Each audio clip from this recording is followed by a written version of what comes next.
Unit third सुनेंगे information क्या होती है, जो कि हम एक डाटा को क्या करते हैं, डाटा कलेक्ट करते हैं, फिर उसके बाद फिर उस डाटा को प्रोसेस करके क्या निकालते हैं, मॉडिफाई करते हैं, इन्फॉर्मेशन निकालते हैं। इन्फॉर्मेशन जो हमारी रिकॉर्ड करते हैं, जैसे कि साइन सिंबल में भी कर सकते हैं, टेक्स्ट के फॉर्म में भी कर सकते हैं, किसी भी फॉर्म में डिस्क्राइब कर सकते हैं। जो डाटा जो है हमारा वो अनप्रोसेस होता है, उसे प्रोसेस करके क्या करते हैं, हम इन्फॉर्मेशन निकालते हैं। वो क्या कहलाती है, हमारी इन्फॉर्मेशन। डाटा कलेक्शन मेथड का मतलब है कि हम डाटा को कैसे कैसे कलेक्ट करते हैं। सर्वे के रूप में कलेक्ट कर सकते हैं, इंटरव्यूज़ के रूप में कलेक्ट कर सकते हैं, और हम क्वेश्चंस के रूप में कलेक्ट कर सकते हैं। डाटा को हम डिफरेंट तरीके से कलेक्ट कर सकते हैं, जिससे कि हमारे क्या हो सके कि हम डाटा को कर प्रोसेस कर क्या कर सकें, एक स्पेसिफिक इन्फॉर्मेशन बना सकें। डाटा के दो मेथड हो गए, primary and secondary. Primary data कौन सा होता है, जिसमें हम रिसर्च पेपर बना लेते हैं।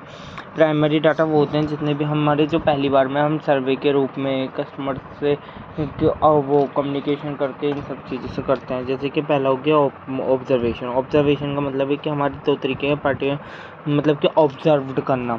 पार्टिसिपेंट्स का मतलब है कि हम बताकर ऑब्जर्व कर रहे हैं, कि किसी को भी अगर हमने सपोज करो किसी के बारे में ऑब्जर्व करना चाहेंगे तो हम उसे बताकर करेंगे कि आज से तुम्हारा ये हो रहा है, तो इसकी वजह से तुम्हारी चीज़ें ऑब्जर्व किया जाएगा। यह नॉन पार्टिसिपेटिंग होता है, जो कि हम चुपचानी से ऑब्जर्व करते हैं किसी चीज़ को।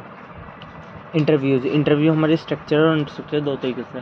स्ट्रक्चर का मतलब है हमारे से बस लिमिटेड क्वेश्चन ही पूछे जाएंगे, और अनस्ट्रक्चर का मतलब है कि हम वहाँ पर जाकर खड़े हो गए और हमसे लिमिट से अनलिमिटेड क्वेश्चन हमसे वो पूछते रहे। क्वेश्चन मेल्ड वो होता है जिसमें हमारे मेल के फॉर्म में भी हमसे एक फॉर्म भरवाया जाता है, जैसे ये with the help of online में जितने भी हमारे फॉर्म्स आते हैं उन्हें भी भरवाया जा सकता है, पर्सनली भरवाया जा सकता है। एक बच्चे से भी, एक जने से भी हमारा क्या हो सकता है, हम फॉर्म भरवा सकते हैं। इसमें हमारा फिर इसे ही हम यूज़ करते हैं सेकेंडरी डाटा के लिए, जिसमें हम क्या करते हैं, पहले हम उसमें रिसर्च करते हैं उन पेपर्स में, फिर पब्लिकेशन करते हैं कि देखते हैं कि हमारे उसमें जो हमारी जो डाटा है वो उसमें क्या क्या आनी चाहिए, किस चीज़ का हमें करना है। ऑफिशियल वेबसाइट्स पर से भी डाटा उठाते हैं। जो हम पे पर्सनल रिकॉर्ड है वो भी हम क्या करते हैं, उसे भी क्या करते हैं, हम अपने उसमें लिखते हैं, जिससे कि हम क्या कर सकें, अपने टास्क को अचीव करने के लिए इन्फॉर्मेशन कलेक्ट कर सकें। Thank you so much. Please like subscribe channel.